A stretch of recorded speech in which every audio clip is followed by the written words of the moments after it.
L'argent est devenu leur dieu. Ange, ce sont des menteurs. Donne-moi l'argent pour te bénir. Dis mon offrande pour avancer. Bâtissez l'hôtel pour réussir. Qui sont les méchants dans ce domaine? Pingouin pasteur, pingouin pasteur, pingouin pasteur. Hello, bonjour à tout le monde, c'est le frère William. Bienvenue dans votre émission Entre nous, décryptage. Ici, nous venons commenter quelques vidéos que nous trouvons sur Internet et les vidéos que vous nous envoyez.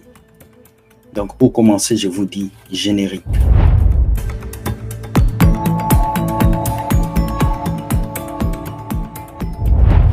Hello, bonjour à tout le monde. J'espère que vous allez très bien. Ici, dans cette émission, nous commentons toutes les vidéos que vous nous envoyez. Alors, je vis des échos, il y a des personnes qui disent que nous commentons juste les courtes vidéos. On ne peut pas commenter toutes les vidéos. On commente les parties des vidéos qu'on nous envoie. Et c'est le décryptage. On peut donner une idée, une pensée par rapport à la vidéo qu'on a regardée. Ce n'est pas parce qu'on donne une pensée que nous sommes mauvais. Non, c'est juste des commentaires que nous apportons. Nous allons regarder la première vidéo et j'espère que ça va faire parler beaucoup de gens. Regardons. Vous savez, c'est quoi la stratégie des gourous spirituels, des faux pasteurs, etc., quand ils sentent que leur système il est en train d'être démasqué et qu'il est en train de s'effondrer? Je vais vous énumérer des choses et vous allez très vite comprendre. Première chose, il joue la carte du martyr. Il dit qu'il est persécuté à cause de sa foi, du don que Dieu a mis en lui, que ce sont des attaques démoniaques, que ce sont c'est le diable qui passe par des gens pour essayer de détruire son ministère. Et bien sûr, il prend des versets bibliques pour essayer d'appuyer ses propos. Voilà, la tactique des gourous spirituels. Les gourous spirituels sont des gens qu'on appelle des pasteurs aujourd'hui, des faux pasteurs. Lorsqu'on les accuse pour des délits qu'ils ont faits, ils vont commencer à parler des attaques démoniaques. Il y a un que vous connaissez actuellement, il est sous radar. Donc, il parle des attaques démoniaques, des attaques des démons. Moi, ça m'est déjà arrivé un moment où les chrétiens veulent coller tout aux attaques. Non. Donc, beaucoup de pasteurs, lorsqu'ils sont attaqués, lorsqu'ils sentent qu'ils sont à leur fin, ils commencent à parler des attaques démoniaques. Alors que c'est eux-mêmes qui se sont mis dans les scandales. C'est fou. La deuxième chose, c'est qu'il fait des prédications émotionnelles de défense. Vous voyez ? Il fait des prédications émotionnelles de défense. On peut voir ces messieurs-là. Dès qu'il y a quelque chose qui se passe, le pasteur prend la chair comme un lieu où on peut régler des comptes. Les pasteurs viennent sur la chair et ils commencent à régler des comptes sur la chair.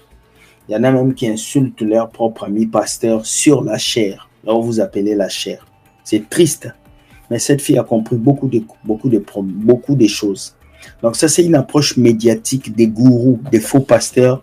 Lorsqu'on les attrape, lorsqu'ils savent qu'ils ne peuvent plus s'en sortir, ils commencent à manipuler la foule parce qu'ils sont connus, on les connaît, ils vont manipuler la foule avec des messages émotionnels. Avec les pharisiens, les jaloux, les rebelles, bien sûr, tout en les accusant de rébellion. Sinon, c'est pas... Voilà.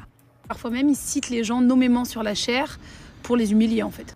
La troisième chose, c'est qu'ils culpabilisent les fidèles. Il dit que douter de lui, c'est de douter de Dieu lui-même. Voilà, la troisième chose, quand on attrape un faux pasteur dans un scandale, il va culpabiliser les fidèles. C'est vous, c'est parce que vous ne m'avez pas défendu, c'est vous, c'est à cause de vous que je suis arrivé là, c'est vous. Alors que c'est lui-même qui a pris ces décisions, c'est lui-même qui a escroqué les gens. Mais il va venir dire aux fidèles, c'est à cause de vous, c'est vous. C'est triste, mais cette fille dit des vérités. On va écouter. Et il accuse ses opposants de blasphème contre le Saint-Esprit. Quatrième chose et pas des moindres, il pousse au repli communautaire. Oui, oui. Il prend ses fidèles comme un petit troupeau élu de Dieu où personne ne peut comprendre et il les replie de leur famille, leurs amis, etc., etc. Et généralement, c'est des gens qui s'isolent petit à petit et leur seule passion, leur seule chose à faire, c'est d'aller à l'église et de se retrouver contre eux. Mais tous les autres sont fous. Bien évidemment, saupoudrés de priorités spirituelles. Priorité à l'église, priorité au ministère, priorité à pia. Voilà, elle a dit quelque chose d'extraordinaire. Il va essayer de vous éloigner de vos familles, de vos frères, de votre entourage. Parce que le faux pasteur sait que S'il vous garde à côté de lui, s'il garde vos familles à côté de vous, vos familles vont vous raisonner. Donc, ils vont vous éloigner de vos familles pour que vous soyez seuls. Rappelez-vous, le lion n'attaque que le gibier qui est seul et qui est inoffensif. Donc, c'est comme ça que les faux pasteurs font. Ils vont vous éloigner de vos familles, de vos amis, de vos cercles sociaux. Ils vont tout faire pour que les autres soient des sorciers. Daddy et mamie seront les personnes les plus confiantes. Voilà pourquoi ils vont vous dire de les appeler papa spirituel. Là, vous leur confiez vos vies et non à Jésus. Cinquième chose, il utilise la peur et la prospérité. En gros, il va utiliser des moyens de pression en disant que si tu quittes l'église, t'es maudit, que Dieu ne t'utilisera plus, que Dieu ne passera plus vers toi et que la terre promise, c'est celle où Dieu t'a emmené et que si Dieu t'a conduit dans cette église, c'est que tu dois y rester. Sixième chose, c'est la manipulation médiatique. Il menace de procès, de diffamation, il invente des témoignages. On a le droit de communiquer quand ça commence à devenir très très chaud. On voit même ses fidèles comme des soldats pour pouvoir se retirer médiatiquement. Vraiment, quand tout va mal, c'est la dernière solution. C'est d'essayer de venir comme quelqu'un qui va venir s'excuser. Voilà. Là, il a touché le point imminent où on est maintenant. Tous ces bandits pasteurs viennent s'excuser. Pourquoi? Parce qu'ils nous ont maudits. Ils nous ont volés. Ils nous ont séparés de nos parents. Ils ont fait beaucoup de bêtises et ils ont vu qu'on a ouvert les yeux. Qu'est-ce qu'ils vont faire? Ils vont venir s'excuser. Ce sont des faux pasteurs, des gourous. Cette fille a compris le message. Elle a tout compris. Et je suis vraiment extrêmement heureux de voir qu'il y a encore des femmes sur la terre qui comprennent. Regardez là. Beaucoup de gens vont la juger. Elle porte piercing. Elle est comme ça. Mais elle a compris ce que vous, les filles de l'église, vous n'avez pas compris. Elle a compris les techniques des faux pasteurs, des gourous, franchement. Faut pas trop en demander. Hein. On parle de confession partielle, de quelques erreurs, c'est tout. Hein. Évidemment, il demande partiellement pardon, mais sans réparer, sans énumérer ce qu'il a fait. Voilà. Bien sûr, sans reconnaître les victimes. Conclusion, si un pasteur demande pardon, enfin un pasteur ou n'importe quel gourou demande pardon sans réparation, sans énumérer, sans essayer de faire les choses de façon juste, c'est pas en fait de la repentance, hein. Ça s'appelle du marketing, c'est pour redorer son image. Waouh! Voilà. Bravo à cette fille qui a compris le message totalement. Elle vous a expliqué les techniques des faux pasteurs, des gourous, comment est-ce qu'ils font pour vous duper, pour vous escroquer. J'ai dit félicitations à cette fille qui a compris tout. Donc, ces pasteurs, lorsqu'ils savent qu'ils sont arrivés au bout, ils vont tout utiliser pour vous mettre à terre. C'est à vous de vous réveiller, c'est à vous de décider, c'est à vous de prendre une décision. Parce que si vous ne décidez pas, ils vont toujours vous manipuler. Voilà les techniques. J'aime ça. La Bible dit, dans les derniers temps, il n'y a rien qui est caché qui ne sera pas dévoilé. Et j'aime cette fille, elle a dévoilé des secrets. Sois bénie, ma sœur, là où tu es. On va regarder la deuxième vidéo. La deuxième vidéo, c'est la question que vous devez poser à un pasteur à chaque fois qu'il vous dit de faire quelque chose que vous trouvez anormal. Beaucoup d'entre vous, surtout les femmes, vous ne posez pas des questions à vos pasteurs. C'est quoi la question? Écoute cette vidéo. La question choc. Voici une simple question que tu vas poser à ton pasteur. Lorsqu'il t'explique quelque chose, lorsqu'il te raconte quelque chose, lorsqu'il t'apprend quelque chose de nouveau, la question que tu vas lui demander c'est « Pasteur, montre-moi où c'est écrit dans la Bible. C'est écrit où ?» S'il ne te donne pas la réponse, il faut savoir que ce qu'il te raconte, c'est des bêtises. Il faut fouiller de là-bas. Aime comment tu partages pour sauver quelqu'un d'autre et abonne-toi. Où est-ce que c'est écrit dans la Bible? C'est simple, ce qu'elle a dit. Vous voulez qu'on répète encore la vidéo? On peut répéter. C'est simple. Écoutez. La question choc. Voici une simple question que tu vas poser à ton pasteur.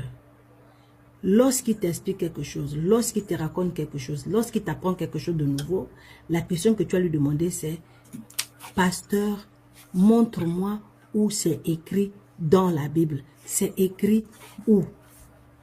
S'il ne te donne pas la réponse, il faut savoir que ce qu'il te raconte, c'est des bêtises. Oh. Il faut fuir de là-bas. Aime comment tu partages pour sauver quelqu'un d'autre. Voilà un peu la question que beaucoup de sœurs chrétiennes ne se posent pas. Pasteur, où est-ce que c'est écrit dans la Bible? Beaucoup d'entre vous, vous ne vous posez pas ce genre de questions. C'est triste, mais vous ne vous posez pas ce genre de questions.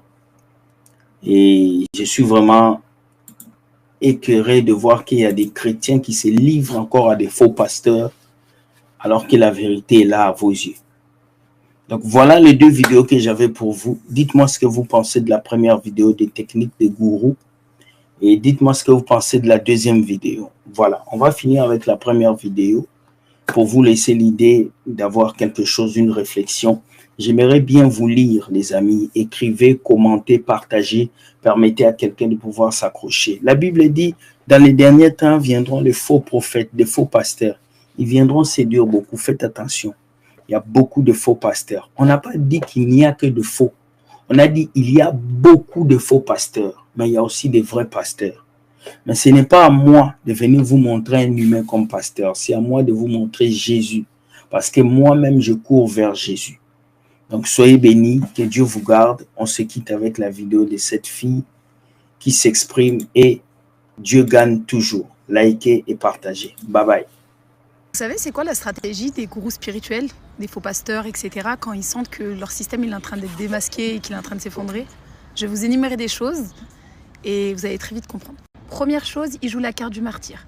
Il dit qu'il est persécuté à cause de sa foi, du don que Dieu a mis en lui, que ce sont des attaques démoniaques, que ce sont c'est le diable qui passe par des gens pour essayer de détruire son ministère. Et bien sûr, il prend des versets bibliques pour essayer d'appuyer ses propos.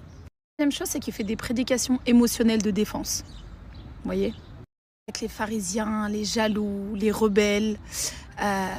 Bien sûr, tout en les accusant de rébellion. Sinon, c'est pas... Voilà. Parfois même, il cite les gens nommément sur la chair pour les humilier, en fait. Troisième chose, c'est qu'il culpabilise les fidèles. Il dit que douter de lui, c'est de douter de Dieu lui-même. Et il accuse ses opposants de blasphème contre le Saint-Esprit. Quatrième chose, et pas des moindres, il pousse au repli communautaire. Oui, oui. Il prend ses fidèles comme un petit troupeau élu de Dieu où personne ne peut comprendre et il les replie de leur famille, leurs amis, etc. etc. Et généralement, c'est des gens qui s'isolent petit à petit et leur seule passion, leur seule chose à faire, c'est d'aller à l'église et de se retrouver contre eux. Mais tous les autres sont fous. Bien évidemment, saupoudrés de priorités spirituelles. Voilà. Priorité à l'église, priorité au ministère, priorité à pia. Cinquième chose. Il utilise la peur et la prospérité. En gros, il va utiliser des moyens de pression en disant que si tu quittes l'église, t'es maudit, que Dieu ne t'utilisera plus, que Dieu ne passera plus vers toi et que la terre promise, c'est celle où Dieu t'a emmené et que si Dieu t'a conduit dans cette église, c'est que tu dois y rester. Sixième chose, c'est la manipulation médiatique. Il menace de procès, de diffamation, il invente des témoignages.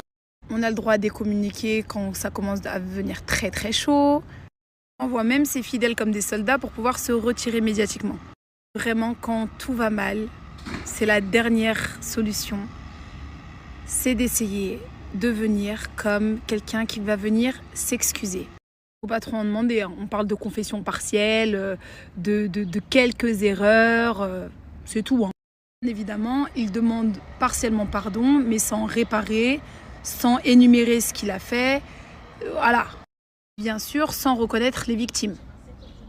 Conclusion, si un pasteur demande pardon, enfin un pasteur ou n'importe quel gourou demande pardon sans réparation, sans énumérer, sans essayer de faire les choses de façon juste, c'est pas en fait de la repentance, hein. Ça s'appelle du marketing, c'est pour redorer son image.